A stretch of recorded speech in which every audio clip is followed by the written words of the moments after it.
Marisol Santos com a palavra. Obrigada, presidente. Muito rápido, os colegas vereadores já estão todos super dispostos aí para fazer a nossa foto do Outubro Rosa.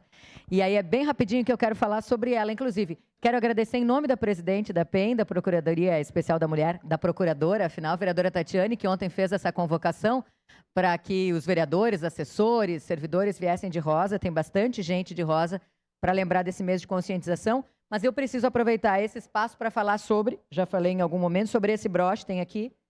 O broche, esse que é o laço do Outubro Rosa, custa R$30 e todo o recurso é para o atendimento às pacientes que são tratadas com câncer no Hospital Geral. A gente tem aqui, a Câmara tem ajudado muito. Quero agradecer, inclusive, aos vereadores. Ontem, o vereador Felipe Gremel-Maier, o vereador Scalco, que também compraram os broches com o intuito de ajudar. E a todas as assessorias aí também que estão envolvidas, aos servidores.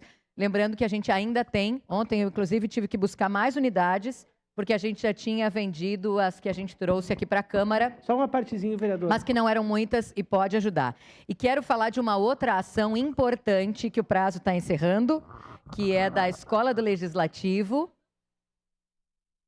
que é o Varal Literário. A gente quer aproveitar esse momento de clima de Feira do Livro e convidamos todos os servidores, assessores e vereadores aí por e-mail para que nos enviassem o seu livro preferido, né, o nome do seu livro preferido ou algum trecho, ainda melhor, se for algum trecho do seu livro preferido, para que a gente possa montar um varal literário aqui na casa, que é uma ação da Escola do Legislativo. Agradeço aqui a nossa estagiária, a Gabriela, que está super envolvida com esse trabalho. E sei que a Escola do Legislativo já recebeu o retorno da vereadora Estela e do vereador Felipe Gremel-Maier, então quero agradecer aos dois também, e todos os servidores, assessores e vereadores, fiquem à vontade, só que é só até amanhã, quem puder mandar ainda hoje melhor, para a gente já poder organizar aí o nosso varal literário.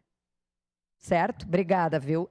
Sua parte, vereador. Obrigado, vereadora. Só agora dando a resposta ao vereador, né, Bressan, vereador, nesse 1 minuto.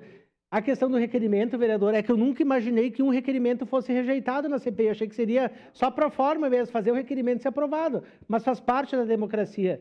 E eu volto a dizer que não é nenhuma questão de a gente convocar algum servidor, alguma coisa por questão política. É a questão técnica e não é perseguição ao prefeito. Né? E a UPA, que é o maior gargalo hoje da saúde em Caxias do Sul, nós temos que achar soluções, e é de forma coletiva. Só para deixar registrado, e hoje nós temos a oitiva de uma ex-servidora da UPA, que promete, e muito, essa oitiva hoje à tarde. Obrigado. Obrigada, presidente.